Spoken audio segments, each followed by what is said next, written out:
ये मनुष्य मानव जीवन में जो कष्ट या दुख उठा रहा है, उसका जो मुख्य कारण है वो है प्रारब्ध। और प्रारब्ध बना है हमारे पूर्व में किए गए कर्मों के अनुसार। तो भगवान ने विधान बना दिया है, अच्छे कर्म करोगे तो अच्छा फल मिलेगा, बुरे कर्म करोगे तो बुरा फल मिलेगा।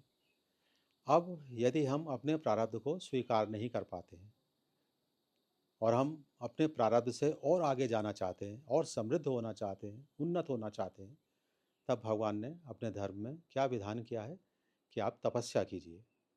तपस्या के द्वारा आप कुछ भी प्राप्त कर सकते हैं, जो भी जीवन में आपका उद्देश्य है, जो भी लक्ष्य है, आप प्राप्त कर सकते हैं। क्योंकि तपस्या का आपको दूसरा फल प्राप्त होगा, जो प्रारब्ध के अलावा है।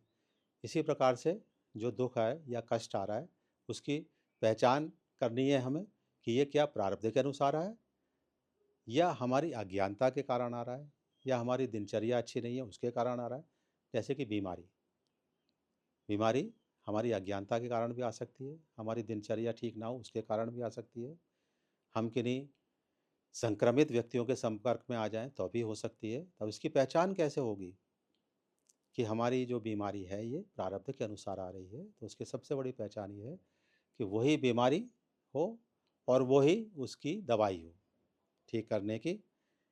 तब भी वो दवाई ना लग रही हो, वो बीमारी ठीक ना हो रही हो, तो ये उसका प्रमाण है कि अब ये बीमारी हमारे प्रारब्ध के अनुसार आ रही है और इसका हमें अब प्रायश्चित करना पड़ेगा। तो प्रायश्चित किस रूप में होता है कि हम उसके कोई पाठ पूजा करें।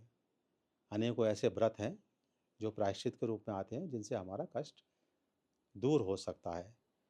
एक मानव जीवन को प्रभावित करने का एक मुख्य कारण और भी है, वो है ग्रह जनित पीड़ा। कि हमारा जब जिस समय जन्म हुआ उस समय जो आकाशीय ग्रह कहाँ पर थे, उसके अनुसार हमारा जो भाग्य बनता है। उसके द्वारा कष्ट आ रहा है तो वो भी दान से, पूजा से वो भी कुछ कम हो सकता है। और सबसे बड़ा जो उपाय है भगवान का, जैसे मैं हमेशा कहता हूँ कि प्रभु से आप निरंतर प्रार्थना कीजिए और सच्चे हृदय से कीजिए, तो वो आपका कष्ट कम हो जाएगा।